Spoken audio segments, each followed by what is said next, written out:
Hi. Just give me 1 second. Yeah, sure.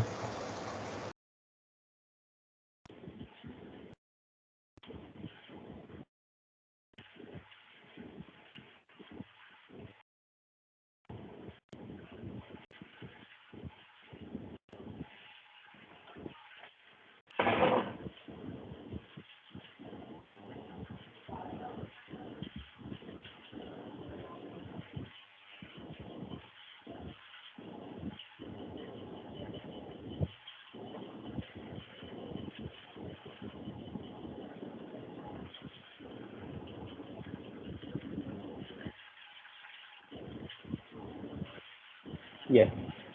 Hi.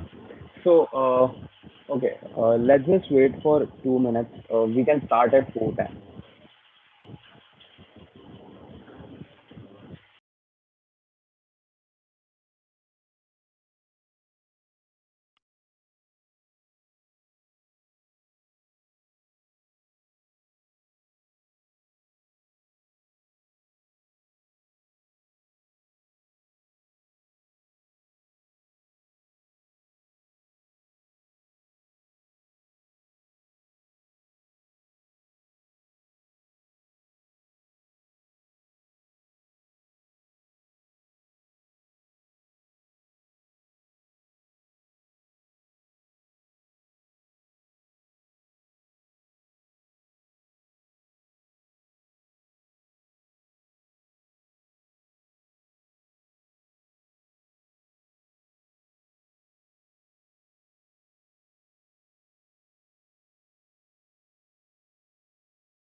Okay.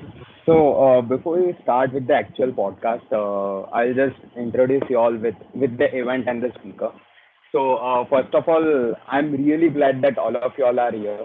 Uh, we are really hoping that you will learn something or the other from this session. Me and Soham, like both the Sohams are here to help you out. And Yeah. So this event is going to be an open source event. I hope you all know till now. And in this event, we are going to have an informal talk between both of us, and we are going to answer a basic questions that almost all the programmers have right now regarding the open source. So we'll just try to have a honest conversation, and we are just trying that you feel that we are having something that you can talk with us, and you might feel that we are actually having the conversation just three of us, you and we both of us. So we are just hoping that it lands the way we are planning out to be. And yeah, so that was about the event. Now I would like to introduce the speaker, Soham Parekh. First of all, I have been in contact with him since a long right now, and we have been communicating about the open source and all the programs in the open source. So first of all, I have a personal touch with him. At the same time, he is really a great programmer. It would be better if Soham, you yourself introduce yourself so that everyone get a gist about you. Yeah, sure. So my name is Soham. I actually just graduated from our college, DJ Sangvi, in June of this year. So I gave my finals in May.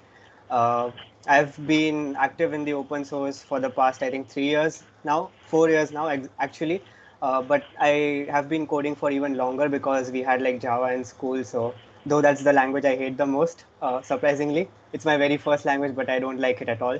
But I've been through a lot outside open source too, and I hope like this session itself can help you since you're in your first and second year to plan out like what kind of path you want for your 4 years in college, because those likely would be like the most benchmarking time for you at this point. Yeah, truly, truly. So, heading on, I'll just like give you a gist about uh, what the Soham has done till now. So first of all, he has been a GSOC student mentor. At the same time, like he has participated in the GSOC in 2020, right? If I'm not wrong. Yeah, Yeah. right. And in 2021, he was the mentor at the same organization that he has contributed to earlier, that is the Wikimedia. And he has also been a project coordinator at Outreachy for the same organization that he has contributed to. And also, he is an active open source contributor. We can all see his website and his GitHub. Like personally, we all are amazed with the work Tom is doing right now. And the major reason of having this conversation was that we can get an insight of how like the open source world is and how we can benefit from it. So yeah, heading on, we can just start out with the event. So first of all, I'll just ask you all one question. I hope the chat section is open for all of you all. Can anyone just tell if it is like accessible to all of you? If yes, I just want a small question and answer thing before starting out the event. So that's why I'm asking.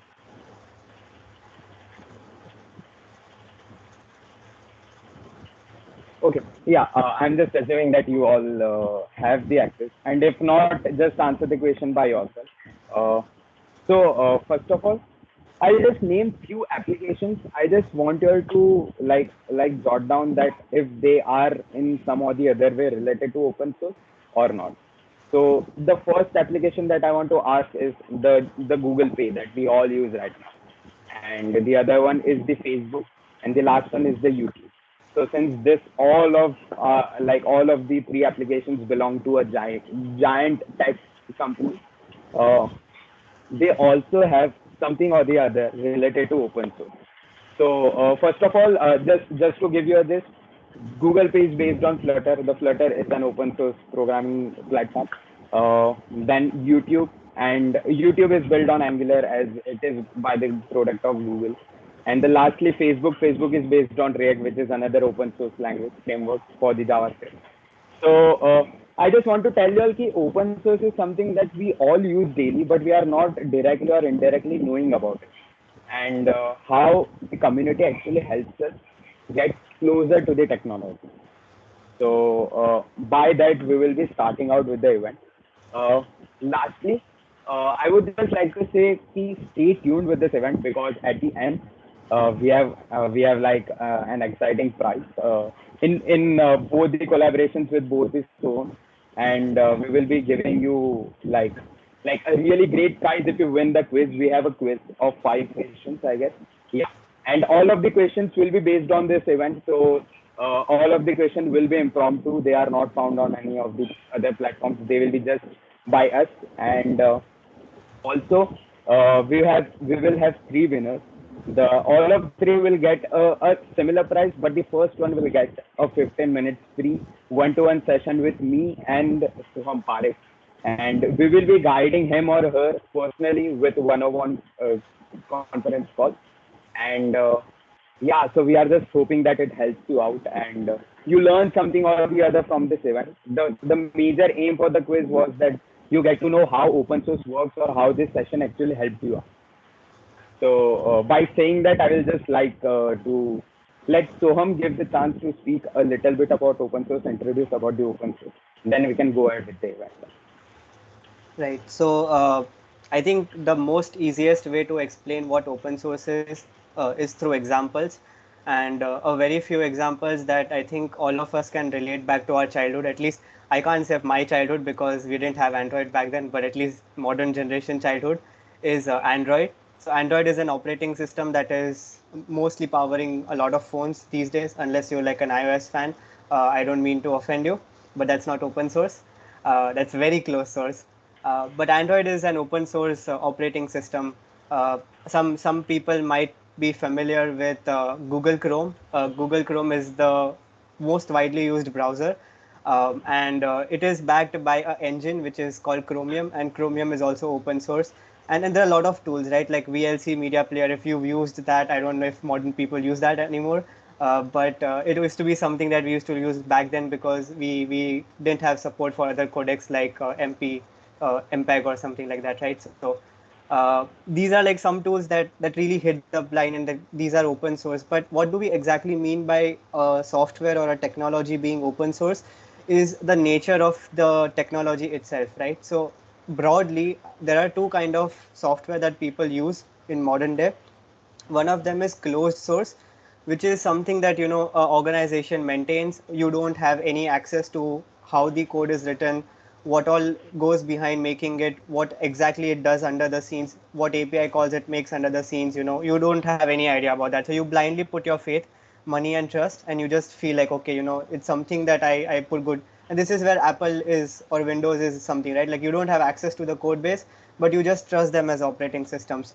But some of us are very sly because we're in computer science, so we want to know everything about the machine that we are always working on.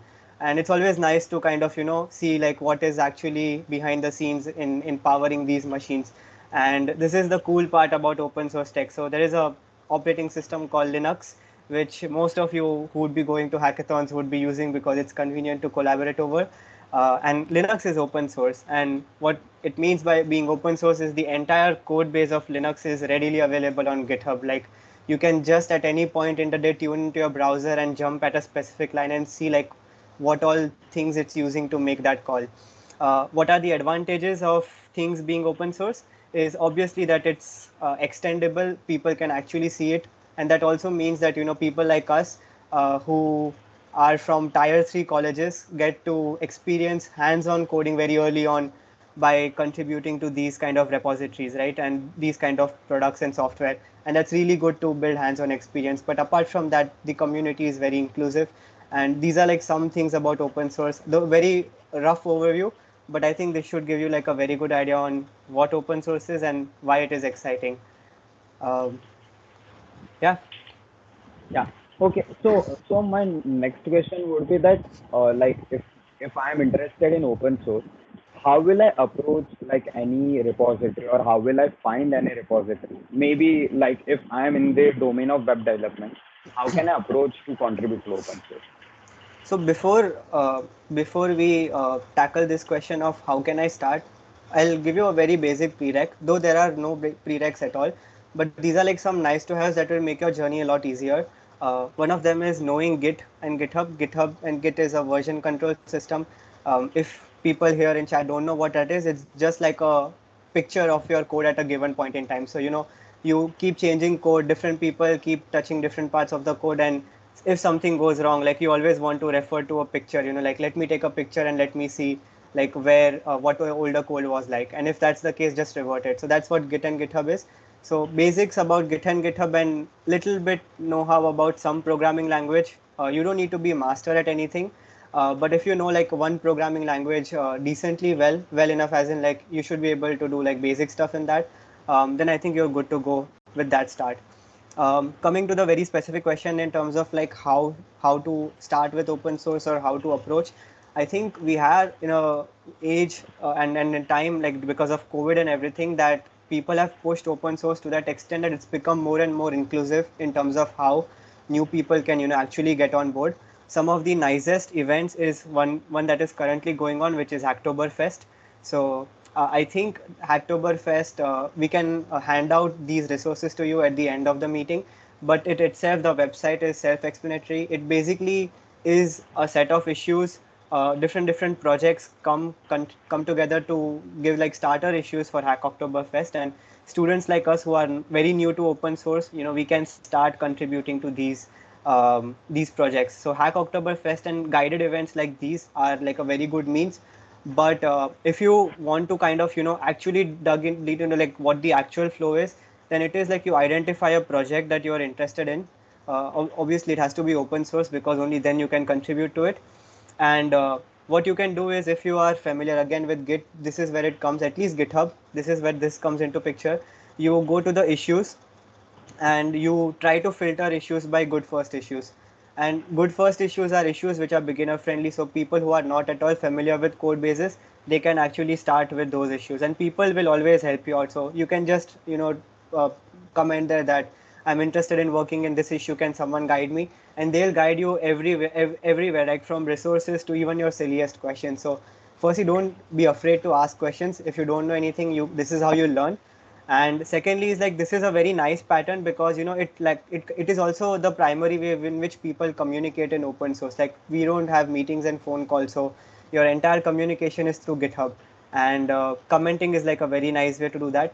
But apart from that, most of the big projects, they have contributors section in their website, or you can find that on GitHub, which is primarily catered towards first time contributors.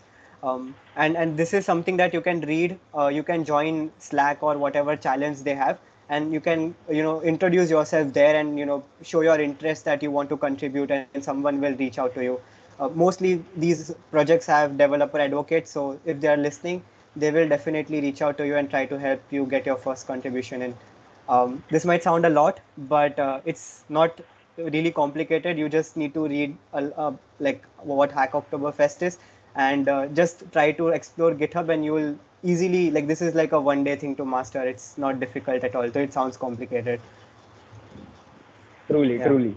And adding on to Soham's thing, we also have a cheat sheet ready for all of you with all the Git and GitHub commands. So even if you don't know a lot anything about the Git and GitHub, you can just refer to the sheet and contribute to any repository as Soham just spoke.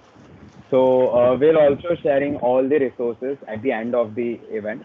At the same time, we also have a list of repositories which are open source repositories, and you can contribute to that. So to make it easier for all of you, we have segregated the repositories as in they are in the domains itself. So let's say for the web development domain, we have found two repositories which are open source and easy to go for first time. And the likewise to all the domains that we have under GDS. So we are just hoping that we provide you with the resources. At the same time, we give you the guidance to how to contribute. And you can just refer to the Git and GitHub cheat sheet. At the same time, refer to the repositories. If you find it attractive, you can contribute to that. You can just go on the issue task or issue tab of all the repositories and see if you are like capable of contributing to the repositories any on the giveaway. So yeah, and moving on to the next part that I had in my mind, that like what are the open source events going on like all over the year, and what are the time frames of those events? So if you can just speak a little bit about that. Sure. So there are a lot of events. For the beginners, October is the month to target, but there is no given time you can contribute to open source. Like you can start at any point in the year, which is like a good part. And which is why I like open source a bit more than internships, is because internships is very time framed. Open source, I can start whenever I want, and I can work in my convenience and with whatever I want, right? But you can start at actually any point in here. Uh, just reach out to the organization and keep immediately contributing. But if you are someone who's in for a directed taste, then Hack October event is a Hacktoberfest, which is currently going on, is a very good way to start with open source. There are a lot of projects ranging in difficulty from very beginner friendly, where you will do like doc only contributions, which I'll get to in future in a little bit, because those are really important too. But right from like, so those are like one event which, if you have completely no idea about it, you can start with. But if you are, someone who is a little bit seasoned, so you've been through a few hackathons, or you've done some projects, or some tool or tech stack really well, then you can target programs like Google Summer of Code, which happens usually in the summers. Time frame would be in between March to September. March is when the organizations get announced, so you keep applying, and then once the contribute, if you get selected, you contribute from May to September. So that's a time frame for Google Summer of Code. It's very popular program, but there are also some programs like Outreachy, which typically tend to happen twice a year, once in summer and once in winter. So in summer, it happens along with Google Summer of Code. In winter, it happens usually in December. So right now, there will be an Outreachy which is currently going on, which is Winter 22. Um, but apart from that, there is also some programs like MLH Fellowship that you can, Major League Hacking, it organizes hackathons. So if anyone of any in the crowd has been to hackathons, likely you would know MLH. So MLH has a fellowship program, uh, which also has like different varieties. So for people who are beginners, they have like a GitHub externship kind of a thing, which was earlier an Explorer program. So it's if you're completely new to fellowship itself. But they also have like a pre-fellowship prep kind of a program, which is like a 3-month program that prepares you to, like build your resume and your profile, programming profile, so that you can apply to these other programs. And they also have like couple of tracks, so it's really interesting. Like just check out MLH Fellowship. They have a lot of different tiers for different category or experience levels. But one for open source, they have like an open source track. Slightly difficult to get in, but really fun. You get to work with Facebook, GitHub, um, Amazon, Adobe, a lot of cool companies and their projects. So that's really cool, like how big companies are pushing open source.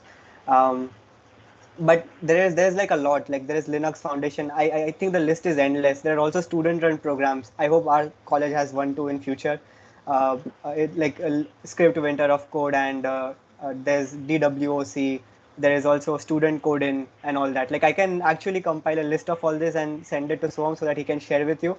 But there are a lot of programs. So in terms of you, like opportunity, if you want to work in open source, any point in the year you can, just you just need to make your mind and be ready for it, and then you can just hop on into any one of these programs and really get started. Great. I think that will help all of them. But like I have one question, Tom. So let's say I know a lot about the event that you just spoke, but what if I'm not at all aware about the technology, but I want to contribute to open source? Mhm. Like maybe I'm just a beginner in web development or app development, but all the competitions have the repositories that are belonging to big organizations that are difficult for me to crack into. So how should I approach to contribute to open source? So I think here there are three approaches. Firstly, I would like to put out that any source which is open to public access and free to use in a way becomes open source if it's bounded by a decent enough license. What advantage that has is these student run programs that I spoke of, Student Codin and like Script Winter of Code and all that. These programs actually work in this way. There are people who have their projects. So suppose I built a project, right? And I think that project is good, and it can be a good extension like in future. So I submit my project for contributions to these programs, and these programs will have students that will then contribute to my project. So essentially, you're not contributing to an org. You're basically trying to extend someone else's project, which is open source. And this is a very nice way, because here, even if you're a beginner, it's easier for you, because if it's a project that some individual has built, likely it won't be that complicated. and it's like a very good way to get started. Like these programs, like student run programs, are like your ideal first step if you are completely clueless and if you have like some dev experience, and it will kind of give you a taste of what doing this summer of code programs is like, or in general what open source feels like. Second approach that you can take is through making non-code contributions. So a nice part about open source is that it's documentation driven, right? Because uh, it's very hard to convince developers to use a technology, and the only way to do that is to have like right kind of documentation.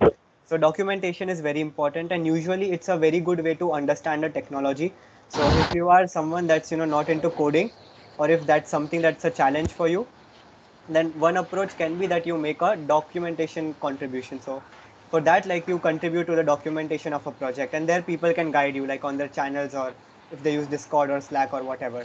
And you can do like little changes like fixing typos and all that, to big changes like adding an entire paragraph for some feature or something like that. The third approach is the one we discussed earlier, which is exploring. So by exploring, what I mean is you pick a project that you want, you see a good first issue, you try to gauge the difficulty level, but if you feel like it's overwhelming, you still try to leave a comment that you want to work on it, you display your interest, and someone in the community will definitely help you out. So these are three approaches. I personally like the second approach, the middle one, the doc approach, because it's historic that when you write something, you understand it better, and if you understand something, then only you can write about it. So it goes hand in hand, and that's a really good way to dive deeper into a code, and then you can actually get involved with communities through documentation, and then actually transfer into coding and all that. So it's pretty exciting, and a lot of open source tools are always welcome to documentation contributions, because documentation is never perfect. Like there's always some area of complaint, right? No matter how good it is. So that's Right. like a one good part that doc contributions have. So, like, I have one question to this point that if we are talking about the documentation, the major thing we focus on is on the README, if I'm Yeah. not wrong. So, like, we all can observe in the Hacktoberfest, people are just spamming and just editing one spelling in the README, and they are just in short spamming just to make sure that they are cracking the event. So, like, what is your take? How to like focus on contributing usefully and not just spamming them for the sake of maybe a goodies or cracking the event. Right. So doc is not only README. There are a lot of documentations. Like, let me give you an example. So, for example, React has a tutorial on its webpage, which is documented. So, if there is any change, say for example, they come up with a feature right in future, and they want like a very basic documentation for that. So they will create an issue on their GitHub for creating that documentation, which is usually filtered by the docs label. Most of the popular repositories in GitHub, they have docs label attached to new documentation. Um, so that is like one way that you can reach out to. So apart from Hacktoberfest, I'm aware that there was a lot of spamming last year. Um, and they avoided that by kind of monitoring what kind of contributions can be accepted as valid. But an ideal way would be to actually go to issues, filter through docs, and then see like if there's an issue which is a good beginner's first issue and a doc issue, then you can contribute to them. But if you feel that some you can actually add more, like for example, you feel that you're a contributor, or you're not a contributor, but there is some area that you found out and it was missing in the contributors section, you can actually add that in the contributors.md file, and future contributors can benefit from that. So these are like ways of kind of getting proper doc level contributions. um, what we can do is like we can do a screen share, and I can actually show like how it actually works on GitHub if time permits at the end of the session, so that it gives you a taste or more hands-on experience of how you can actually filter out issues like from good first issues. And I'll try doing this with a repository I have no clue about, so that you kind of know like how it actually works. I guess that will help all of us. Maybe it will help me as well to find repositories and contribute. So we'll just try if the time permits. We'll just go with it. I guess that is a good idea. Definitely, Uh, yeah. yeah. Moving on to so the next concern would be that as you just told, you were in GSOC for 2 terms, and also you have been part of other open source events. And so my major question would be that if the college was offline and if we were in the college studying like a usual lectures, how will you approach all of these events or how will you manage your time? Because all of us here are just waiting that the offline college will start soon, but at the same time we also want to contribute to open source in some or the other way. So how will it affect or how will we manage the time? So I think the last year's batch and this batch is in tremendous luck because for whatever reason, Google decided to reduce the time duration for Google Summer of Code from 40 hours, which is what we had when I was a student, to 20 hours, which is like half the time commitment. And the nice part about it is like if you see it's 20 hours a week, so if you divide it by 7, though no one forces you to work on weekends, but we know, right, like weekend majority we get like time on the weekends if college is going on. So that's nearly 2 hours a day, which I think is very manageable if you see like all counts. But it's slightly tricky to manage time.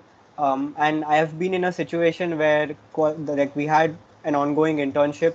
We'd taken permissions and everything to extend that internship, and then college suddenly decided that they want 75% attendance no matter what. So I had to manage internship and college together, and our college was weird back then because I don't know how it is right now, but we had like 3 days college in the mornings and 3 days in the afternoons. So the problem with that is like if you're working somewhere, how do you trade off, right? Because if it's a morning college, then you can't go to work somewhere in the evening. This is not strictly relevant to Google Summer of Code because it's an internship, but it might actually have some relevance because you will have a lot of time zone differences. So in that regards, I think what you can do is you can kind of set a time frame or time box things for yourself. But we have really good teachers too, so I don't know about the department, but the teachers are really accommodating. So if you have a valid, good enough issue, try reaching out to them and see if you can find a solution with attendance where you can come to terms with them. It is going to be difficult now, after all the SVKM integration and all that stuff. But I think it's manageable because it's a matter of only 2 hours, which translates to around a lecture, maybe two. So if they can accommodate you on some days for those lectures, then I think you have like a good benefit. But if that is also not possible, I think it's still manageable. You just need to make sure you work on really specific hours and you have to manage your time really, really well. So you might have to forget a few things like outings and going out. We don't have a campus, unfortunately, so that's not something that I'm going to tell you or complain about. But there's a lot of distractions, so you'll have to you can do that still. I'm not saying don't do that. I also am into gymming and all that, so I spend like 2 hours in the gym, along with all this different stuff when I was in college too. But the point that I'm trying to relay here is you need to be very, very particular with your time management. And I think like once you begin with that with pressure and all, it just comes like it you just figure out naturally, you get into that zone and you become in zen. So I think it'll be really fun if you do all these different things together. But my best bet would be to convince teachers and talk to them first, and see if you can melt them. And don't let this go outside this talk, please. If there are any teachers, I'm sorry. But this is what I did when I was internship when I was doing an internship with college. And teachers really helped me out with labs and everything. They had accommodations for me for that. So yeah. That is really great. Like we also get a motivation to contribute or maybe be a part of any other organization at the same time studying for the college. Yeah, So if we get the support from the college, that is like just a jam for us. I think teachers are really nice. So the only issue is the management, but we can get it. We can have an entire session on that. But yeah. All right, all right. So moving on, my next concern would be that if I am in my second year or third year, and I've been aware of two things at this point. The first one is that I can either contribute to open source, maybe through any event, maybe GSOC because it is in the summer. That is the major time that we get a free time from the studies. And Hmm. the other option is that I can apply to any organization, maybe a good one, and crack an interview to and get an internship in short. Hmm. So, if I'm in my second year, which path should I take? Should I go with an internship or should I contribute to the open source? Um, just clarifying your question. So your question is, should I do Google Summer of Code versus an internship, something like that, right? Yeah, right. It can be outreachy for the winter at the same time GSOC for the summer. Got it. It's a very interesting question, and to be very honest, it depends on your goals. Personally, I would have gone for open source, irrespective of the pay factor. Assuming nothing about anyone's financial obligations, obviously, because that might be important to some people. Um, but I feel like, there is not much learning. So I've done both of these things, right? And the internship that I did was really great because it was in a startup. And startups usually have very good internships because your growth is like exponential in terms of what you learn, and you get to wear multiple hats and all that. But I would prefer contributing to open source because I'll just be working on a more refined, like in a refined language setting. And the important factor here is choice. So I'll have freedom of choice in terms of what I want to contribute to. For example, in an internship, you might not have that freedom of technology stack, or you might not have that freedom of working in the tool that you want. So maybe if you want to do machine learning, for example, and you're stuck in a web development role, right? This might happen, or vice versa. Like you're a very good web developer, you like doing front end, but they push you to do something in the back end or something like that. Basically, you end up in a situation where you are not excited, and if you don't have any long term plans of continuing in that direction forward, then internship kind of becomes a waste, in that sense. Like, but it's never a waste, but I think the other word would be like it won't be strong alignment to your goals. So in that sense, I think open source is better because you have a lot of freedom of choice. And uh, and an advantage of that is like mostly these technologies that they use are pretty much in demand. So that, and you get to interact and network with a lot of really big people. And network is kind of a key here. Like in open source, the biggest takeaway is the network you build. So all these factors combined, just doing a trade-off, I would, even for a FANG internship, I would still pick like an open source. um, yeah, I'll get onto that a bit later, but yeah. Yeah. Okay. So just adding on to your thing that you just told that we get a lot of network from the open source. My other concern would be that how the community works, or how can me as an individual developer can get a benefit from the community, or how the actually community works together to collaborate and contribute. So the community itself is like the strength. Like I said, networking is the biggest takeaway that you can get from open source. It's not coding. Obviously, it is coding, but it's not the most important factor. The most important factor is networking. But as a developer, I think there are three things, or rather four things that open source has to offer you. First is freedom to choose whatever your project is. Second is to leave if you feel that your choice is not right. So if you, I'm not talking about Google Summer of Code or programs because there you'll have to work and complete your project. But I'm talking in general about open source, right? So if I'm contributing on an issue and I feel like, hey, and I'm not excited about it anymore, I'm not obliged to, finish it end to end. Though it's always nicer if you can do that. But sometimes things don't work out your way, right? Like you see yourself spending too much time and you figure out like you could have, worked on a simpler issue, and this is too difficult for you, something like that happens, right? You can take a lesser issue or work on something else. The third takeaway is networking. By networking I mean, so let me give you an example. So I contributed to TensorFlow, and some of the people I interacted with were from DeepMind, and they were working with Google Brain, and these were like people who were research scientists in DeepMind Brain, really big names. They had like papers over 20,000 citations. And I got to work with them and actually, have one-on-one meetings with them, chat with them as if they were like my friends, right? There were instances where we would argue on things where we didn't come to agreement into. And where else do you get this, right? I can't picture myself being in Google and standing up to my manager and saying like, hey, this is not how I think it should be, maybe we should try a different approach, or this is like a very bad idea for the community or something like that, right? uh, but the thing is like this kind of interactions gives you a very strong natural bonding with someone, because it's not like a person and a senior or a supervisor talking. It's more like two people, two engineers discussing things. And this is something that you get only in open source. One more example is I have worked with Jordan. For people here who don't know, Jordan is someone who contributes to JavaScript language, the core TC39 committee. So any feature you see in JavaScript is likely going through this community, and Jordan is one of them. Um, and I've also interacted with him in that sense. And the good part about it is like I have been very, very frank with him, and he works at Coinbase. So I was like, you're working at Coinbase. Per person of yours should be like a staff engineer here, and like why startup and all that. And then at some point in my life, I was thinking out about a career in research versus a career in dev, which I'll get in the end a bit about as well if time permits.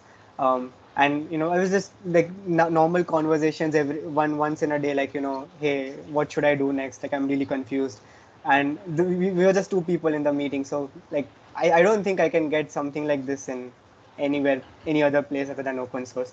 And then coming to the fourth factor, right? So the fourth factor is I think that open source is full of goodies. I got a VR headset from Facebook, from the Oculus team. I don't use it because it gives me a headache, but I have like so much of stuff. My mom keeps complaining, like, this is a lot of stuff, right from stickers to fancy mugs to uh, an entire VR headset to God knows what all. So if you want like goodies, like I'm not bribing you, but it's like a very good collection to have if you kind of like the funk idea. I Yeah. can totally agree with that. Like even my mom complains a lot because I have a ton of stickers which I don't even use. I just collect them and keep it in cupboard. And the t-shirts that we get are the best ones. We get all the Yeah. variety of all the t-shirts. T-shirts, hoodies, mugs, God knows what all. So it's really fun. Like if you want like all this stuff, cool swag. Though you should not be for this obviously, but it's like a good bonus to have. And I guess like that are the rewards that we get directly or indirectly from the open source. So they are the things that we earn and not we get just as a goodies. Yeah, definitely. Like because you've been a very good contributor, or people appreciate your involvement, you get like these different funky swags, uh, which is always cool to have because you're getting recognition for your work. But I think the greatest recognition you can get in open source is like your code might be potentially used by millions, if not billions, of people. Right? I don't think there's a billion developers, but millions would be like a right number. Millions of developers out there, which is like insane. I cannot imagine like what kind of impact that has like when you get that stage. Uh, I think so that motivated me so much that I'll just contribute just right now.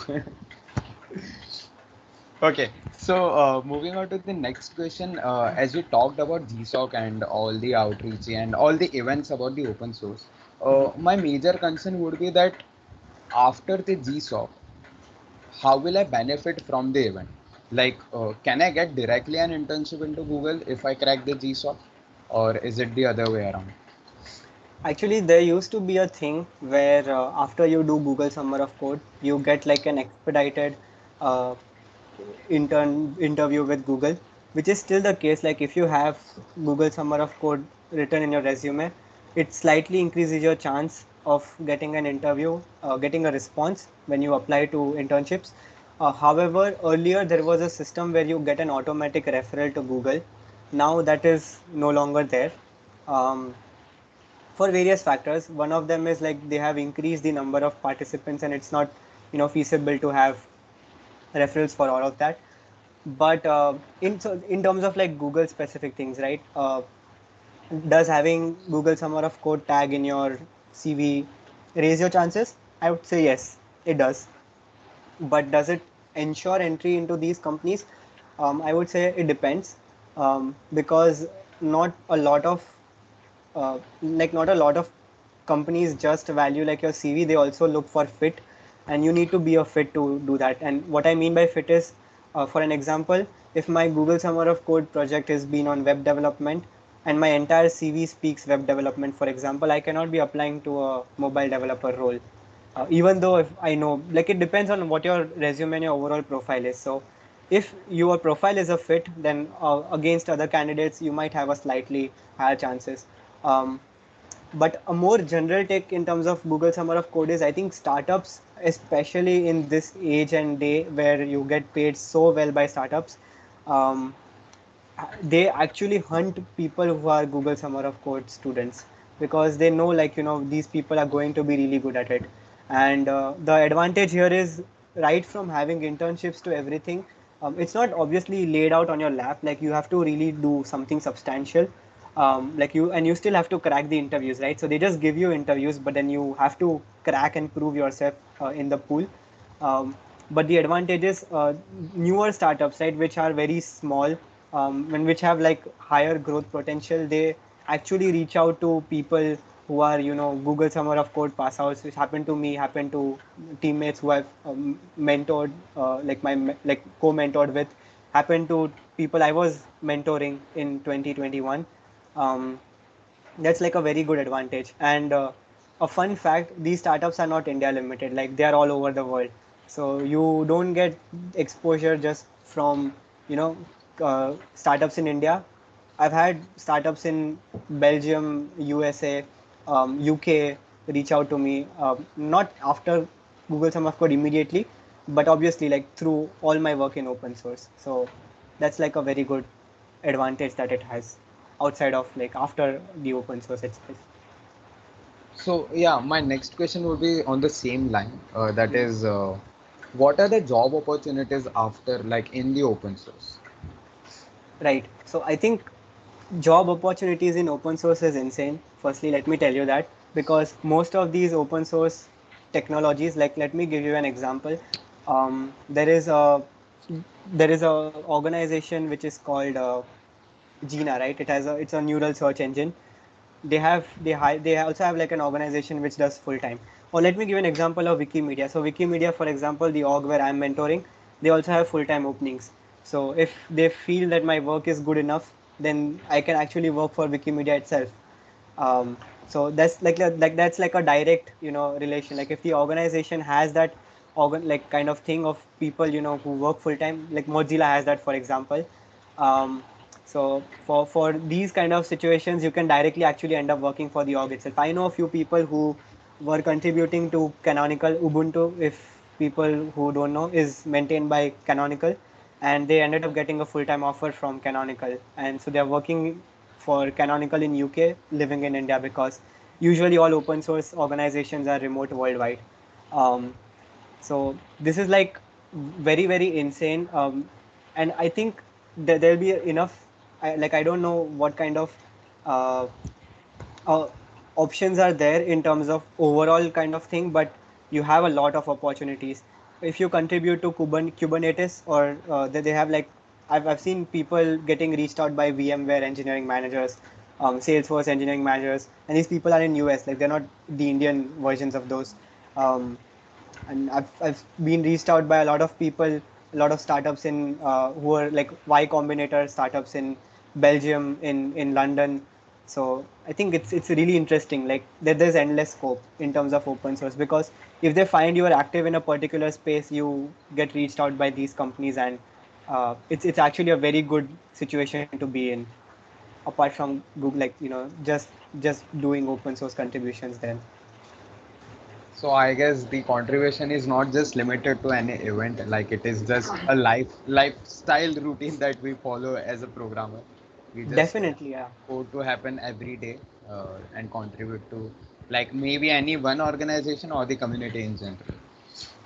Definitely, yeah. I think open source is very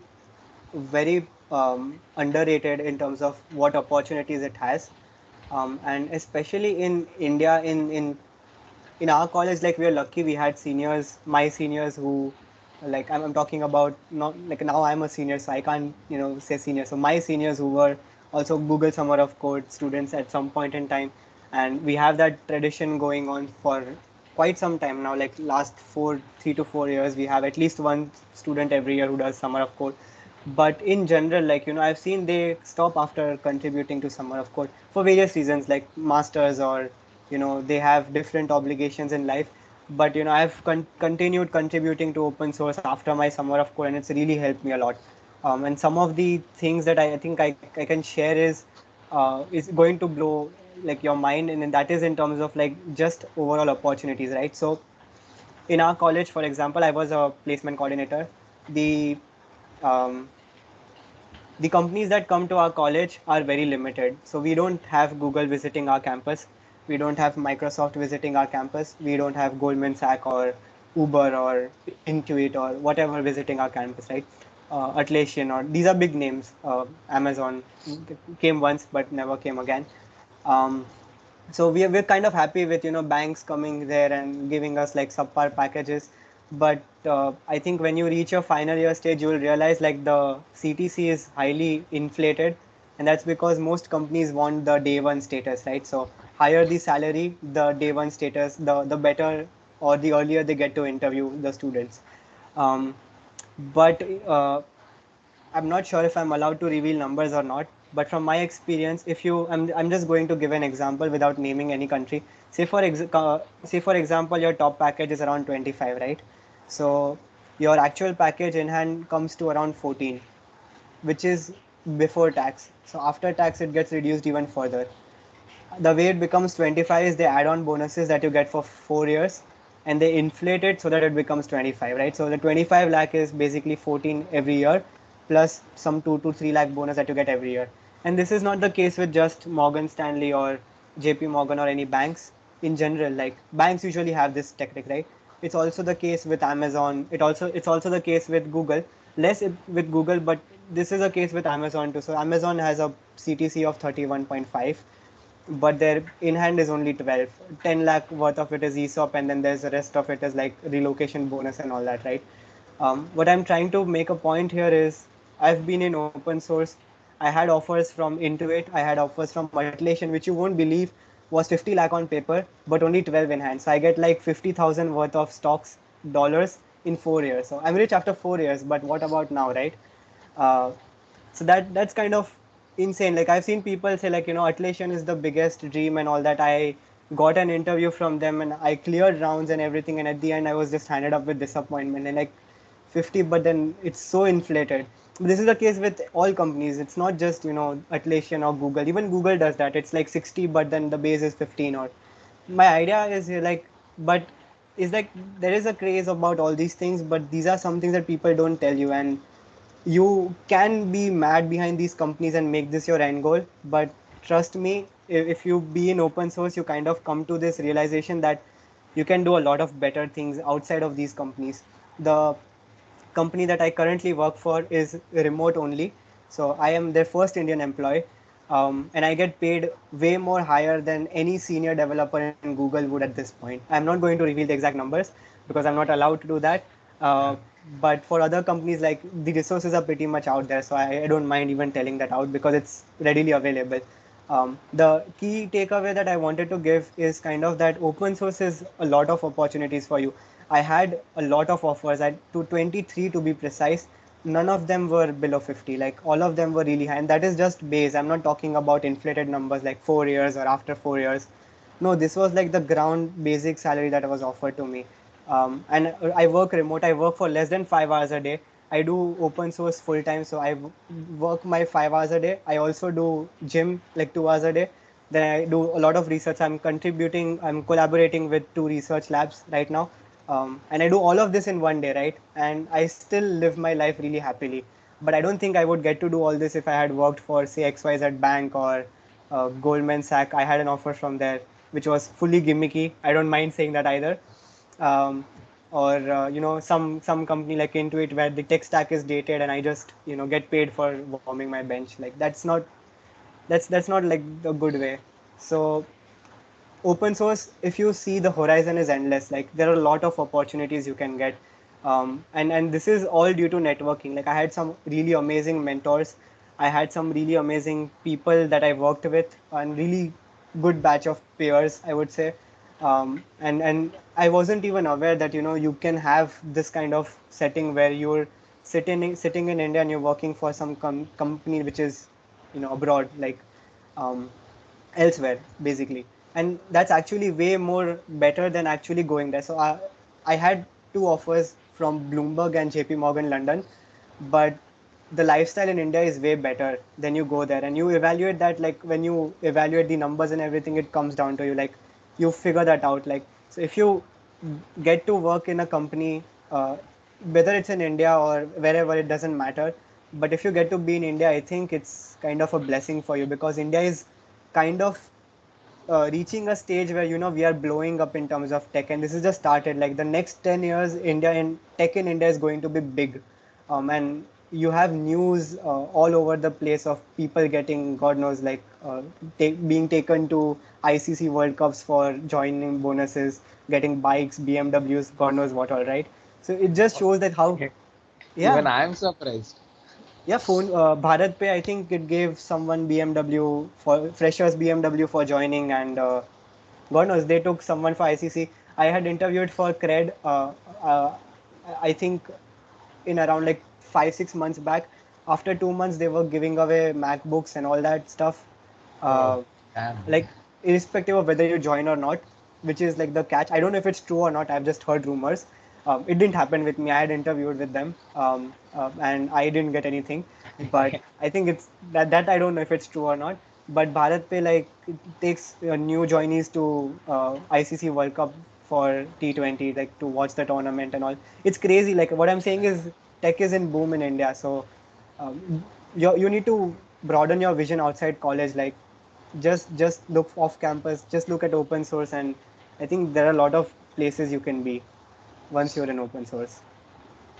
I guess like we have motivated so much. Like they will just start out with the open source right now, and even I am impressed a lot, and even I learned a lot like about the open source. Few things were just like a black box to me, like the opportunities in open source and the life after the open source events. And I guess today I got the answer to all my questions. uh, at the same time, like my last question would be that if I am a beginner, which I guess most of us will be right now, who are in the meeting, uh, how can we approach, or which are the events that we can start with? So as you told that first of all is Hacktoberfest where we can contribute. So what are the other events, or how will be the flow of me to contribute to open source? So I think I'll share my experience because I've been here in a days kind of a situation. The very first thing that I did, so I was my very first contribution was to a tool called Caster. I don't think many people would know here, but it's a speech to code platform. So you speak and it types into code, and it's open source. There are a lot of off the bat like toolkits like Talon Voice and all that, but the thing that I my very first contribution there was non-code. So they were restructuring the documentation. So they used something called Markdown, which is what GitHub has by default. And they found that there are tools which transpile these Markdown files into a proper like website for documentation. And they found out that the tool that they were using, Sphinx, works better with restructured text. So it's also like a kind of it's like Markdown, but it's like a way of using. Basically, it's like a documentation language kind of a thing, in a very crude sense, though that's not what it is. So what I did was I basically just took that Markdown file, ran it through a code, and converted it into restructured text. That's all I did. That was like my very first contribution. And after that, I grew more and more involved. So I tried noticing different issues, and I saw that they had like a very good uh, Linux and POSIX based system support, but they had like a lacking Windows support, and a lot of people are on Windows. So then the next step for me was, and I back then I had a Windows laptop. So the next step for me was to kind of add more Windows support to it. So I tried to reach out to them, like what can I do that, and they said like I need to know a bit of PowerShell scripting. I didn't know PowerShell scripting. Like I knew Bash and all that. I didn't know PowerShell, like how scripts in PowerShell work. Um, so then I learned that, and I learned that on the go. So while I was learning, I made like small contributions. Like very first thing I did was I wrote a download script. Then I wrote a script for finding if there is a mirror.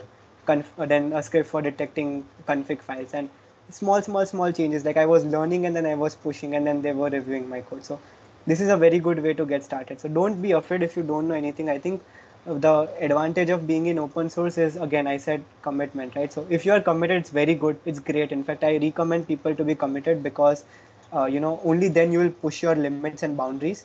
But at the same time, like if you feel that things are very confusing for you, you can always ask for help or try to solve for a smaller task. And this is the best way to get started. Like just pick a very good beginner's issue, try to understand if you can follow what the issue is saying. If you can't, then you just comment there that hey, I would like to contribute on this. can you tell me the next steps? And someone in the community will, reach out to you, and then they'll try to guide you through, because no one is, going to say no to free labor, right? Like there's always opening for open source contributions, because that's how it works. That's how these tools are maintained. Um, I think that's a very good way to kind of get started. Like doc only contributions, try to find that if you can. But if not, like you can still try your hands out. Great, great, great. So I think even I started out with the doc one only. I contributed to the README, which was Mhm. like the project was really good, but it didn't have the README file, and the person, it was an individual repository. The owner was just a normal user like us, and he was not able to figure out how to form the document. And Mhm. since I know the markdown language that the README uses, so I just contacted him and asked if I can contribute to the repository. And that was the first contribution that I did back in October Fest 2020. And the best feeling is that we get our name in the contribution section, which is like a gem to us if we contribute to any of the repository. Then I just started on contributing to all the repositories which I find. Although I have also tried going into events, and as I spoke with Soham personally, we are also trying out that we can contribute to any other repository in further events. At the same time, the major motto of this club is to promote open source, and since it is from the Google, the major motto is that we promote open source to all the student developers, let them know that how the open source world works, or how the community works together. And I guess this session was really helpful to all of them. And yeah, so my last question would be, so is that if I'm planning for my masters, or if I'm planning for my placements, and if I Mhm. cracked into any of the university or any of the company, can I still contribute to open source? I would say that depends. Usually, I think you should be good. Though, if it kind of depends. Like there are some companies which are very strict in terms of doing work outside of, like your normal employment. Um, but I'm of the opinion, like in general, this is my opinion, right? Like you give 8 hours of your day or life every day to a company. So what you do in the remaining 16 hours should not be their choice. It should be your choice, because it's not like they've bought you, right? They've bought like a chunk of your time. And in that 8 hours, you give your all, right? 8, 10 hours, whatever it is, you give your all. But the remaining part, I think, is in your hands, and you should be free to do whatever you want. So I think most of the companies would be okay with that. In fact, a lot of companies actually encourage. For example, VMware works. There are positions called open source engineers, which actually full time contribute to open source. And there are also companies like Datadog. I remember they have like an open source JavaScript engineer role, which involves you contributing full time to open source, which is like the coolest place you can be in. Um, but it's always good to kind of understand those details before your employment begins, because then you don't want to end up in a legal issue of any sort. And it's also kind of important as a person. To me, this would be a very important factor, that how company sees my time outside work. uh, and that would potentially kind of be a make or a break for me if I was getting an offer from any company. That is something to consider if you are super crazy about open source like I am. But if you kind of are doing it for exploring, then may or may not be. Like everyone has different tastes. Some people like research, some people like coding, some people like both, some people like none. So depends on your interests, but you can always do that. But one suggestion I would give is to make sure it's legally allowed to do that. Though I don't think like it's going to be a problem for any company, but just to be on a safer side. Correct, correct, correct. Yeah. So, I guess we have answered all the questions, and this session has covered a lot about the open source, and not just about how to contribute, but also how the life revolves around open source. So, I'm just hoping that everyone got a gist of how the open source is, and Soham helped you all understand about the how the community works, and how it is useful to the society at the same time as an individual to us. So I guess we are done with the podcast thing that we have planned out. I'll just ask you all to like if you have any questions, we'll just start out with a Q&A session, a short Q&A session. You can just unmute yourself and ask the questions. We both like will be trying to answer your questions. So any of the participants, if you have got any of the questions, you can just unmute and ask us.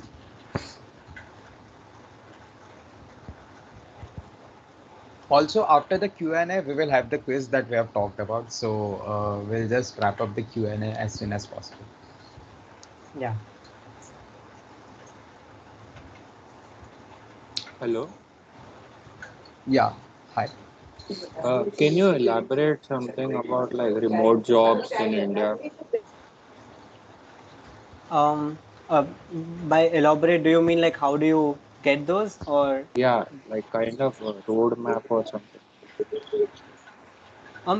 it's kind of hard to think of a roadmap because I don't think that you should be targeting like working remote only or something like that.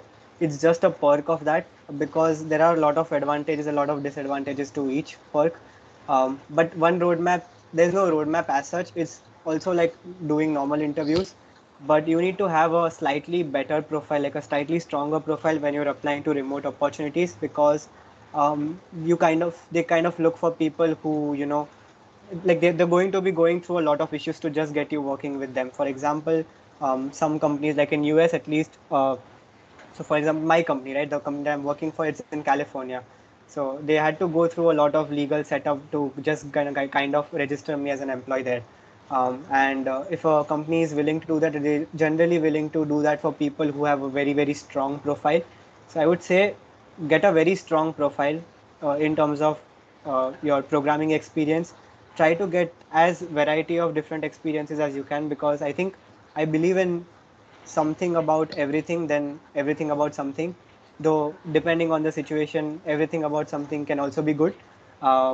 But if you have like little bit know-how of everything and you're kind of uh, nice part about programming is the jack of all trades doesn't apply here. So you can actually find these positions very easily.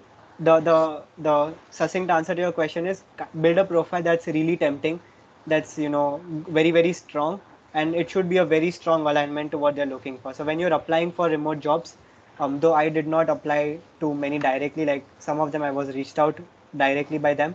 um, but if you're applying, so I did apply to a few. So for those, my general takeaway was to kind of see what the profile is and see if I am a good match for it or not. If I feel that my experience is in all aligned with what they had, then mostly you can apply to them. So these 3 years or 4 years, be it for internship or be it for full-time positions, try to make a stronger profile with projects or open source or whichever way you prefer. Internships is also good. Yeah, Got it. Okay, thanks a lot. no problem. Yeah. Hi, Amit. Uh, I can see you have Uh, raised your hand. Yeah, you can go. yeah, I wanted to ask like how should I prepare to get into G-Shock and all? Uh, Firstly, because I'm very active in open source, I'm slightly offended by Prepare because it's not a competition that you crack. Yeah, that's true. Uh, but leaving that apart, I think there is no kind of way to prepare for it. I think I've already said what the prereqs are: no Git, no one language in general, Mhm. and the rest of the guidelines remain the same.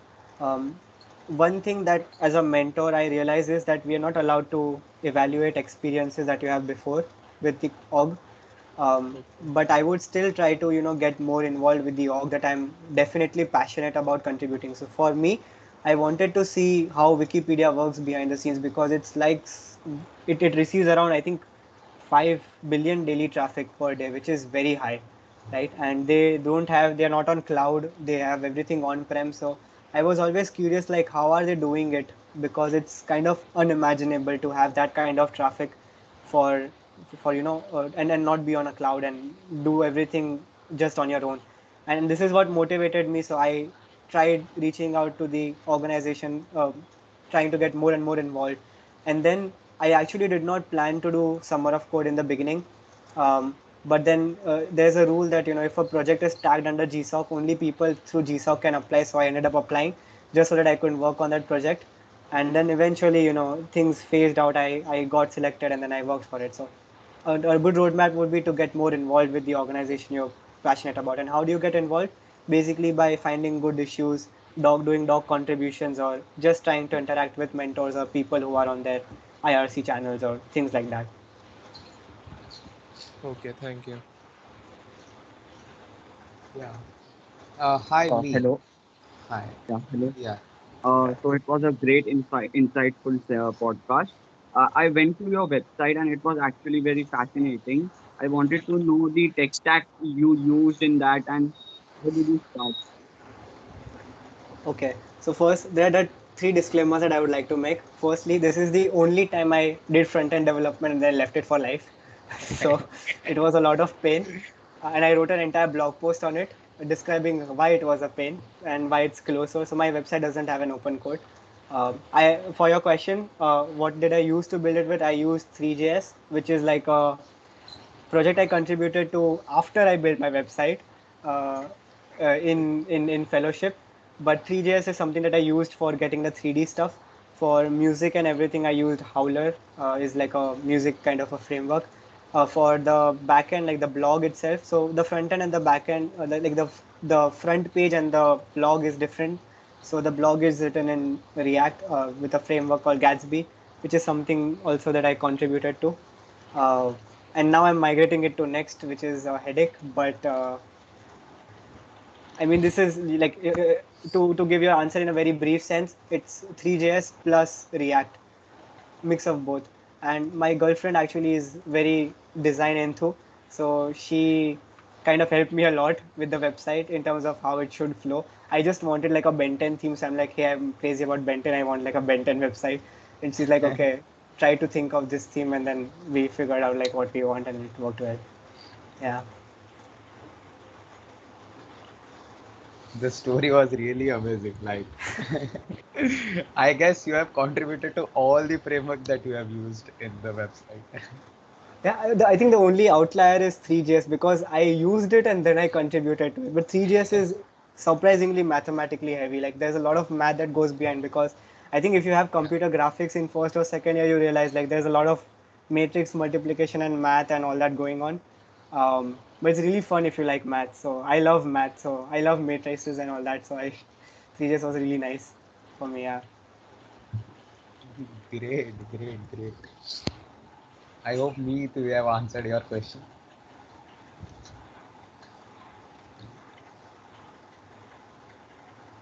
Yeah. So, any other questions from any of the participants?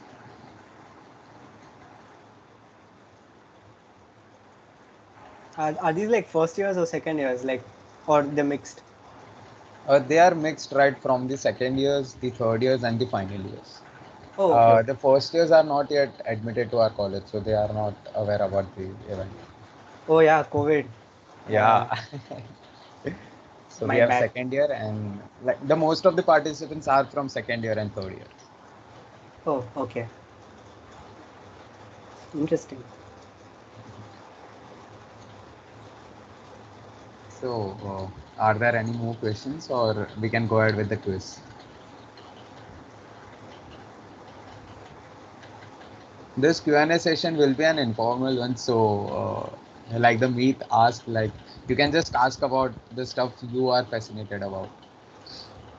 Yeah, and it can be silly too. Like, don't be afraid to ask silly questions. That's, I think, how you'll get your first contribution in any way. So, if you want to warm up, you can warm up here.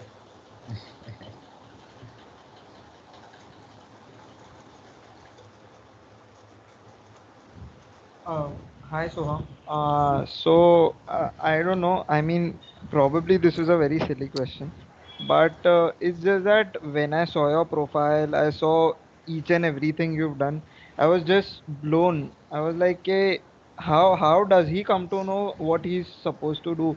Means you've just passed out fourth year, and like how do you come to know? Okay, you are supposed to contribute here. There are these opportunities over here because to be very honest, interacting with a few seniors, still I am not able to gauge as to know how can I get all of this that is already there on your profile.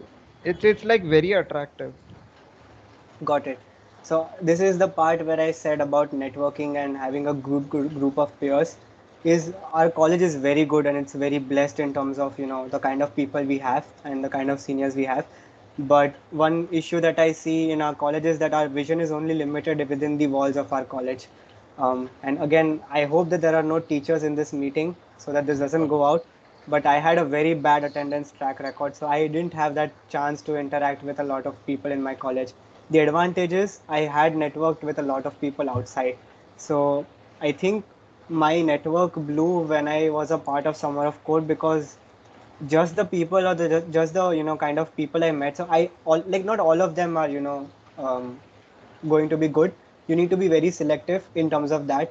But I got to know few people who were really really great, and I think it's just that I was friends with them, and I stayed back as a contributor at Wikimedia, that I get to know that there are these things that I can apply to, or there are these things that I can do.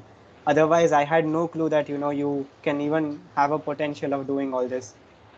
So one example that I can give is, so right now I'm working on two research projects. One of them is in collaboration with ShareChat. Other one is in collaboration with Snapchat, the Snapping. Um, and I didn't even know that you can actually do research collaborations with these companies. I mean, uh, that idea itself, like first time when I came across it, it just blew my mind. Like you can do all this stuff, but there are things that you can do if you're passionate enough about it. You need to put a lot of effort. So for me, like I kind of sacrificed it with my social life early on because I didn't used to go to college. But after 2 3 years down the line, if I look back, then I feel like I've done justice to what I could. Um, Primarily because not getting into an IIT or all, for the first few years it hurts a lot. So you kind of try to channelize your thought, and to me, like, it was a very very difficult phase because I had to kind of convince myself that it's I who can change, or it what I can do in future depends on who I am and not any institute, which is actually very true. Like, I have friends who are unemployed in IIT, and I look back and I feel like I'm good I didn't get selected into an IIT, because now I'm a completely different person. I put a lot of hard work, which I wouldn't have because of a different mindset or a situation, or things wouldn't have worked the way I wanted. Like, I would have left a different life. Um, so that's kind of a trade-off that you have to make. But I think, very specific answer to your question, network. Like, you need to build a very big network, and you need to widen your horizon outside college. Like, college is fine, but then you are going to be in the entire world right after your college, so you need to assess your position there as such. And I was just getting mind blown by what people were doing. There's one interview view I had recently with a company, and the CEO was 19. Like, he's 19 years old, he's interviewing me. I was 23, I'm 22 right now. um, Almost 23 next year. And he's 19. He left his school at 15, so he doesn't even have a high school degree, right? He's worked as a data science consultant, senior data science consultant at a very big clothing company. It's called Klarna. I don't know if you guys won't know it, but it's like Amazon for Sweden and all those, Europe, basically. Amazon for Sweden. He worked as a senior data science consultant there at an age of 17, which is like a role which PhD people get, right? So his peers were PhD. And I'm like, after doing all this, I was interviewed by a 19-year-old. I'm like, what vision do I have? Because I can't imagine what I was doing when I was 19, possibly playing Pokemon Go. So it's kind of like, the takeaway here is network, and you need to widen your horizon. Like, you need to look outside of college, and you will figure out, like, a lot of people are doing a lot of different stuff, and you kind of then understand, like, what all things you can do. But what drives you should be your passion, because all these require a lot of sacrifices. It doesn't come directly. Like, these are like the unseen parts, but you have to give away a lot of these things, and you have to manage time, you have to give up on sleep. I'm not saying it's healthy, but if it's fun, then you get to do. Like, I can code for hackathons and not sleep for 2 days, and I'll still be happy and go to the gym next day early morning, right? Because I love doing all that stuff. So you need to actually fall in love with the process, and actually becomes very enjoyable after a certain point when you see a progress, kind of some progress in that sense. Yeah. Thank you, Soham. Sorry, one last question from my side. You've been working remotely as of now. So I know, as you said, the pay and everything is like very good, actually US level. But when do you plan to work at the office sometime in future? I mean, we do miss out on some part when we are working remotely and not around people. Uh, there are a few things, right? So what is your opinion as to, will you do you plan to work remotely only, or do you actually wish to go to the office and work around like-minded people? So there can be different answers to your question. The Based on, actually, because even I don't know an exact answer to this, but I'll give you my general take, right? So Wikimedia has been there for ages, more than 10 years, I guess. Mozilla too, like very old program, very old organization. All of the employees have worked remote from the day one. Like they have worked since the very beginning remote. Like remote culture blew up after COVID, and now people are getting back because they feel like it's kind of, for startups especially, remote is a bit risky or tricky because you kind of have to put a lot of, you need to be like in that same space to have discussions and all that. um, but it's possible, and I feel like from a personal standpoint that I love India a lot, so I don't want to live India and go to US. Though there is only one incentive at this point where I would consider moving into my office, and that is because my girlfriend's there and she's doing a master's there. So that's like the only incentive I have right now. But apart, and my company is very flexible in that, like they're okay with me either being here or being there. Um, but from a very personal standpoint, I would love to be in India because I don't know. I just feel like uh, I have an option to play cricket on Sunday. Where else would I get that, right? So I think for me, India is kind of where my heart is at. Okay, Yeah. okay, thank you. Hello. Yeah. Yeah. Yeah, so you have mentioned about GSOC and such open source like open source events. So I Mhm. just wanted to know, when do we start applying?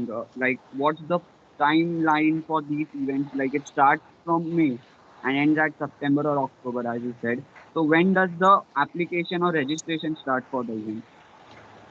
So dates are here and there, but months are usually general. Organizations get announced in Feb or March, if I'm not wrong, right? So, like, Yeah. you're aware. Yeah. This year was it March or Feb? It was the application started in Feb, but the list of org was released later, or Okay. the other way around. Yeah.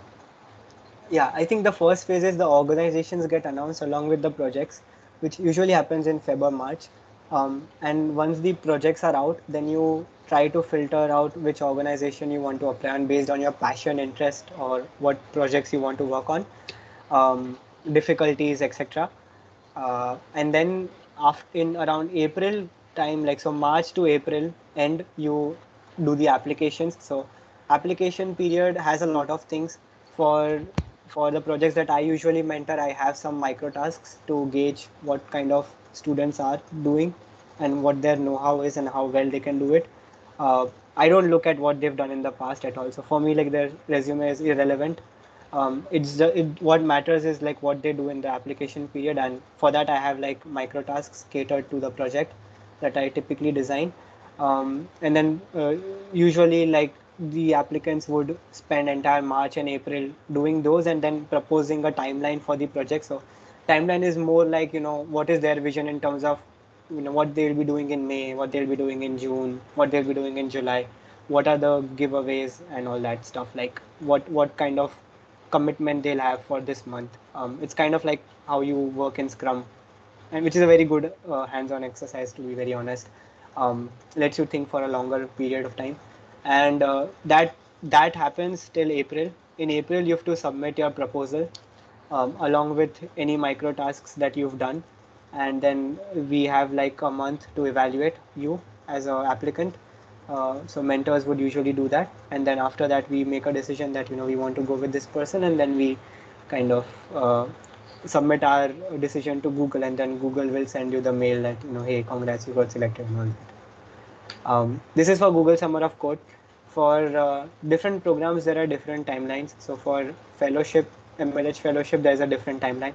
It happens thrice a year. It happens in spring, happens in summer. It also happens in fall. So pretty much like you have three chances.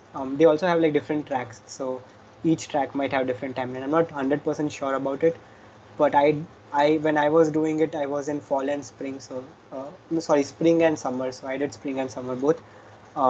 So that this is what I did. Uh, for Outreachy, there are two times a year it happens. One is in summer, which is in collision with Google Summer of Code, so around the same time. And Outreachy has a similar procedure, except that they are more diversity centric. So it's more focused on minorities, like to increase representation in tech, like women and gender minorities, all that stuff. So it's slightly harder to get in Outreachy because of this constraint. Like it's not difficult, harder as in they have like constraint in terms of minorities and all that. But once you get through their initial screening, like they just screen like whether you actually need help with, or you're someone who's actually facing discrimination and all that. After that, like as a mentor personally, I don't care whether you're or what your background is. I'll just look at what you've done and gauge you with that. So whether you're a minority or not to me is irrelevant in terms of like selection. uh, and generally it's true for all organizations. Um, so outreach is a bit, I would say, tricky. For girls here, definitely try it out. For boys, it's kind of tricky, but you have a lot of other programs like fellowship. There is Linux Foundation mentorship that you can do, and there are websites to those. I think one good thing that SOM has done is compile resources to all this. So I think once we share those with you, you'll have like exact ideas in terms of what to apply to and when. And they usually have all this information on their website, typically all year round. So uh, yeah. Yeah. Okay. So I guess we can take only the last question because we are already running out of time. So Jay, hi, you can unmute and ask your question. Actually, I joined this session quite late, so will this recording be available on YouTube? I only wanted to ask that. Yes, we will be uploading the recording on our official YouTube channel, so you can just go to the channel and watch that later on. Okay, thank Okay. you. Yeah. Hi. Can anyone can unmute and ask the question? Actually, I had a question like, what's the selection process for GSOC? Like, how do they separate the green students, students that are selected? Um, what's I your voice broke kind of in between. Can you repeat that? What I was asking was that what's the selection process for GSOC? Like, how do they select the 1-2 students? I think I explained it, but I'll try to go over it once more. And this is what usually I do as a mentor, and this is typically true for all organizations. So you will there will be an application period when you will pick out project. If say for example you like the project that I'm mentoring for, I would typically have micro tasks, which are like small tasks to get you familiar with the code base, but it serves two purposes. First, it kind of gets you familiar with the code base because usually these programs have very big code bases and only a small chunk of it is relevant. So you don't need to know the entire code base or get overwhelmed by it. And just to give you an idea of what you'll be doing in the entire internship, um, the taste of it, we design like 3 to 4 tasks of increasing orders of difficulty. Usually applicants do these micro tasks in the 1 month application period. Along with that, they will come up with a proposal. So proposal would have a section called timeline.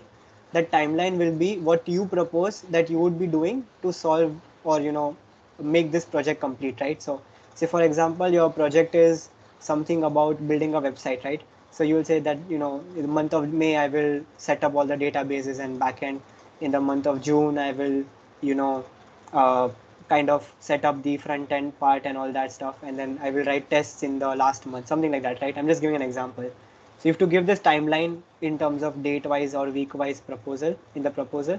And then at the end, when you submit it, the mentors usually look for three things. This is something that I look for. First is genuine intent at contributing to open source because I feel that's very important.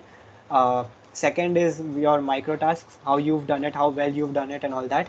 And third is the kind of proposal you've made, though it's usually very irrelevant to me because I think a lot of things can change in 3 to 4 months. So chances are that what you propose might actually not happen. So proposal is fine, but it just gives me a view on how clear you are about the project. So clarity is important for a project, and I think like these are three things that they're not in order. So obviously microtasks will be first, genuine intent at open source will be second, clarity is third because clarity can be improved. It's an acquired trait. So typically these three things are what kind of makes me evaluate a candidate. Great. Okay. So, Ansh, you can ask your question if you have any. Yeah, hi Som. I just wanted to ask that since you have been contributing to very large open source projects, so how do you guys manage the software engineering aspect? Because you would be having some kind of software engineering framework or something like that, right? You would be following some scheme, some waterfall model or Scrum or maybe some principle like that. So how do you guys manage that? You'll be surprised actually. These kind of sprint sessions and all are internally usually followed internally in the organizations, but in general, like it's a very normal process. It's kind of a mix of extreme and scrum together. Uh, we have we usually have like issues that are rolled out first based on different priorities. So there are priority tags assigned to each issue. There are no points, there are no scrum points that we have to accumulate at the end of a cycle or something like that. And then usually they are open to people, so some issues might get resolved very quickly, some issues take a lot of time to get resolved just because either the intent is not clear or there's a lot of things that the actual core maintainers need to figure out. And depending on that or multiple reasons, like maybe it's blocked on something else, issue might stay for anywhere till 3 years. That's also possible.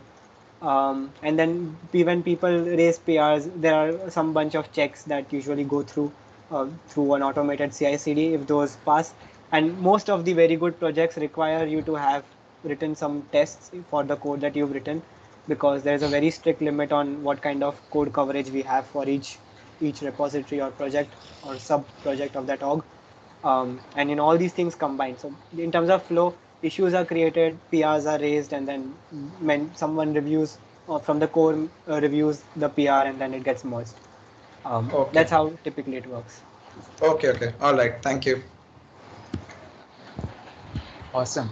So I guess we have answered all the questions, and if you still have got any of the questions, you can just reach out to any one of us. If you reach out to me, I'll reach out to him, and we will just convey the answers to you.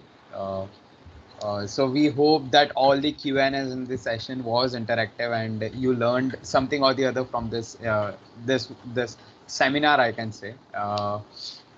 We are just hoping that it helped you. Moving on to the next part, our team, that is GDSC, DJSC, have prepared a quiz from this event. So all the questions are the questions that me and Soham have talked in this event. So we are just hoping that you get all of them right, and if you get any, as I've talked earlier, the first winner will get like a one-to-one session with me and Soham, and we will help you out. And all the other two winners, that is all the top three winners, would get a certificate from signed by Soham and me and DJSC. So I'll give the mic to Rushang. Rushang, you can just go ahead and ask them how to play the quiz. Yeah, so you can either go to Kahoot's website and add this code, or y'all can basically download the mobile application and add the code. So it's like 5:37 now. We can wait till 5:40 for everyone to join. So once everyone joins, we can go ahead with the quiz. So you can just search Kahoot.it on Google, and just enter your nickname, and you will be part of the quiz.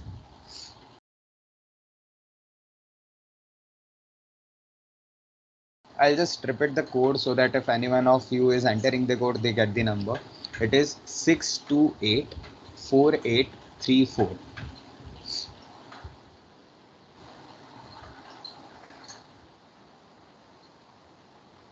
ढंग के नाम डाल के आना please.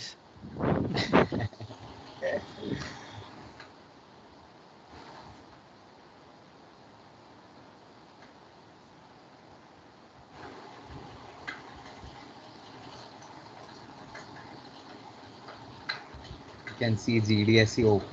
Yeah, thank you.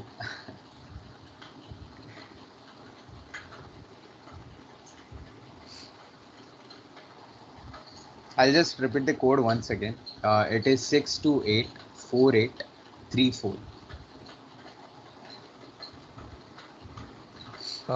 By then, I'll just explain the process. So once I click the start button, you all will see the question on my screen, and you all have to answer it on the other device. So whichever device you all are using, and you will get 10 seconds to answer that question and try to answer all the questions correctly. And also you have to answer as fast as possible. So the faster you answer it, the more points you get. So yeah, just 1 minute, guys. We'll start the game in a minute. So please join as soon as possible. I will repeat the code for the last time. It is 6284834. And you can just search Kahoot.it on Google and enter the game. Someone has joined with the name of with the game pin itself. 6284834. That's nice.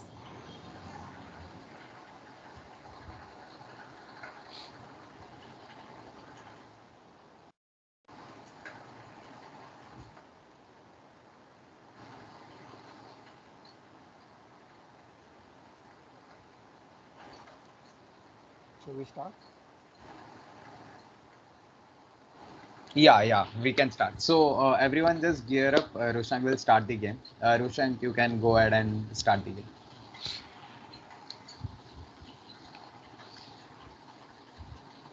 Okay, so the first question will appear on the screen in 3, 2, 1. You can just see and answer the question. Yeah, so the first question is Google Pay. You can see on the screen as well. That is Google Pay, YouTube, Facebook built on open source? Yes or no? Like, are the technologies or the great? Okay, so we can see that 30 of you all have answered yes, and that is the right one because all the tech stack built on these applications are the open source technologies. So congratulations to all the 30 of people. Rushank, you can go to the next question. Yeah, so we can see GDSC OP tops the list, and we have Nimish, Krishna, Rahul, and Jaina. Okay, so the next question is, what is Soham's favorite approach for open source contribution? So there are three options. Select any one of that you thought that the Soham approached in this session. Great. So the second answer was documentation approach for contribution for starting out with the open source. So that was the thing that Soham spoke in this event, and yeah, congratulations to all the 26. So now we have the changed list with the person topping the list. We have Jainam on the top with who have replaced DJC OP. After every questions, the list will update and the top 3 or the top 5 will change. So just make sure jaldi answer karo. So the next question is, what is the open source season according to Soham? So the main season or the main event when the open source is like on the boom. Great. So it is March to September. That is the time when most of the event, like most of the open source event are live. So that was the right one. So now we have the change in the list, and Nimish tops the list. Congratulations, Nimish. Yeah. So the first question is, Google Summer of Code was changed from what to what? So what was the prior time and what have been the new time for the event? I guess this was a pretty clear one, and I'm just hoping everyone gets it right. Yeah. So the right question was from the 40 hours to 20 hours. So that was the right one. Rushank, you can show the leaderboard. So Nimish still tops the list. Congratulations. We can see Path, Harsh, and Mihir to get entered into this list. Congratulations. Go ahead. Yeah, so this one will be a true or false. Does open source means anybody else can use your name or the logo? Just answer true or false for this question.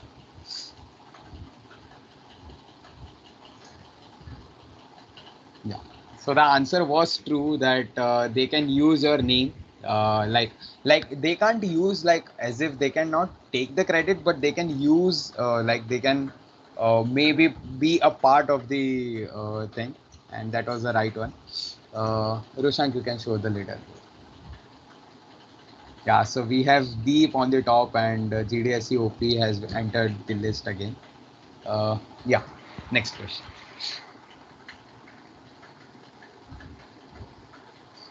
Can I sell open source programs even if I haven't written it? Just yes or no.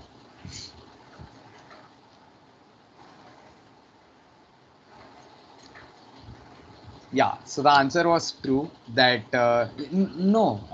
Rushan, can you just uh, make sure that it is the right one? Sorry. Yeah, so according to the question, it says that can I sell open source program even if I haven't written it? So Yeah, so I think the answer should be no, but yeah, right. there's some mistake while doing the thing. No problem. Yeah.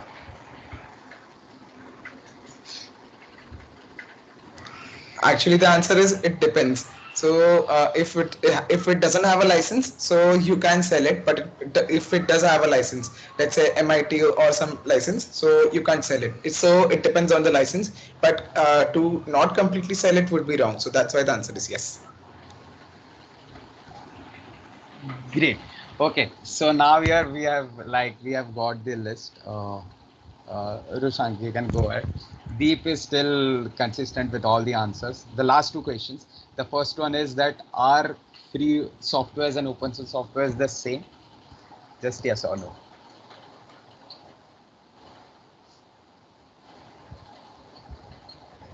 Yeah, right. The right answer is no. The answer is because the free softwares can be the one from any of the private company which they don't want to make the software open source. Open source means that you have access to the code where you can contribute or add your own feature. So they are just two distinct things. Yeah, Rushan.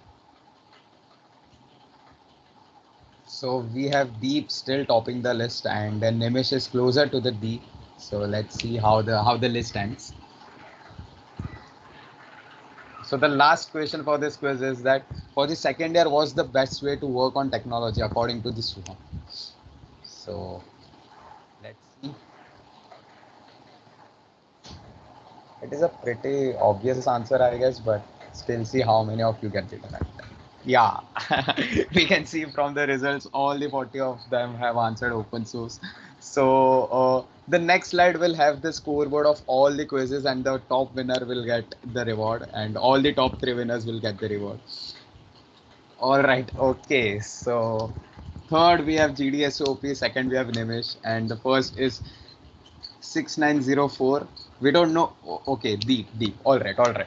Okay. So Deep is the winner. Congratulations, Deep.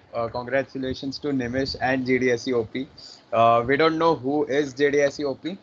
You can just reach out to any one of us. We'll just. Can I say it on mic? Is it okay? I'm Ronit here. Yeah. It is okay. Yeah. Yeah, I'm Ronit here. If you can see. Okay, Ron. All right. Yeah. We saw it. Okay, so congratulations to all of them. We can see Deep have answered all the questions. So congratulations, Deep. You just text me, Deep. We'll just set up a session whenever Soham is available, and you will get the like the best benefit out of the session. Also, congratulations to all the participants who have participated in this quiz. It was really amazing quiz. Even I liked it a lot. Thanks to the team who have worked on this. I'll just add one thing to this that while we were preparing for the event, we were going with another plan for the quiz thing. But as soon as the meeting started, the thing or the platform that we were trying to use didn't work out for us. So I just asked all the core members to just make sure that the quiz stays on. We don't give up on the quiz and find a software that we can use rather than the software we were about to use earlier. So I would like to acknowledge all the core members who have taken your time out from this event and worked on this quiz. It was really a great one. Thank you to all of the core members. Awesome work. Yeah. Okay, so by this we have reached the end of the session. We still have 12 minutes in our hand. I will just give the mic to Soham. Soham, if you can conclude this event, or if you want to give your own personal take about this event, or maybe open source in general, you can go ahead. Yeah, I think the event was great. To be very honest, I loved the quiz portion really, really much. Like it was really interesting. I also wasn't expecting Kahoot to reappear in my life again, so it's really interesting. Uh, yeah, like great work done by the team.